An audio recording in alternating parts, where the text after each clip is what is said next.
বিসমিল্লাহির রহমানির রহিম। আসসালামু আলাইকুম। কেমন আছেন আপনারা? এখানে আমি মুসুরির ডাল সিদ্ধ করে নিয়েছি শুকনা শুকনা করে, আর শুকনা মরিচ ভেজে ধনা পাতা কেটে ধুয়ে নিয়েছি। এগুলো একটু লবণ দিয়ে মেখে নেব সুন্দর করে। শুকনা মরিচ ভেজে দিলে এর ঘ্রাণ অনেক অনেক সুন্দর ঘ্রাণ আসে, একেবারে ঘর মো করছে যখন এই রেসিপিটা আমি ভেজেছি।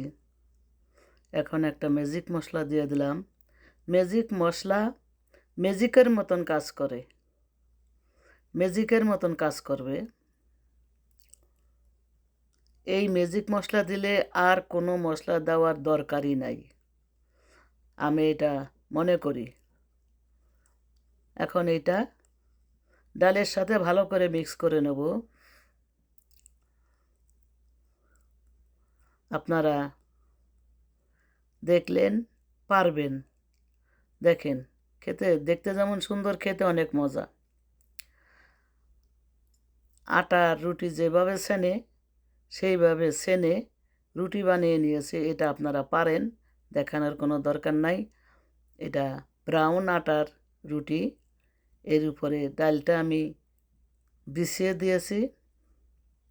এটা সহজ রেসিপি, যে কেউ পারবে, কোনো সমস্যা নাই।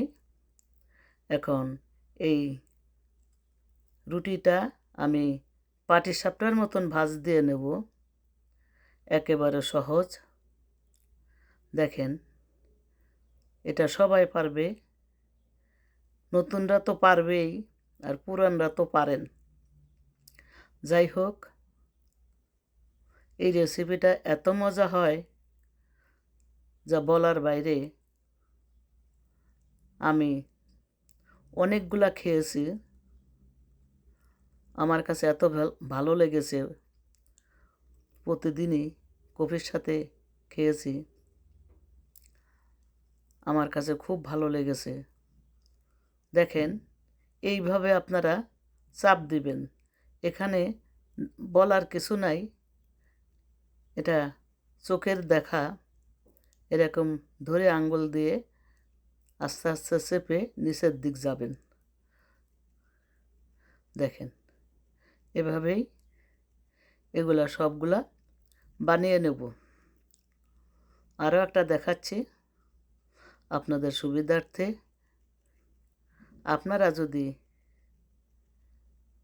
আমার এই রেসিপি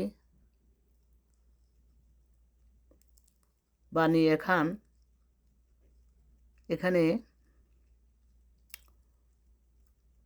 ডিম ব্রাশ করে তার উপর একটু তিল দিয়ে দিলাম। তিল দাঁতে কামড় লাগলে অনেক মজা লাগে। এটা এয়ার ফ্রাইয়ে তেল ছাড়া বেক করব। আপনারা আমার এই রেসিপি এখন এয়ার ফ্রাইতে দিয়ে দেব। এই রেসিপি বানিয়ে খাওয়ার অনুরোধ রইল। যে কথাটা বারবার বলতে পারলাম না। দেখেন, এয়ার ফ্রাইয়ে বেক করে নিয়েছে, অসাধারণ হয়েছে খেতে। এভাবে বানাবেন আর ফ্যামিলি নিয়ে মজা করে খাবেন। চার সাথে এটা অনেক ভালো যায়, কফির সাথে। বাচ্চাদের টিফিনে দিবেন, বাচ্চারা তো অনেক পছন্দ করবে, যারা হালকা ঝাল খেতে পারে সেই বাচ্চারা।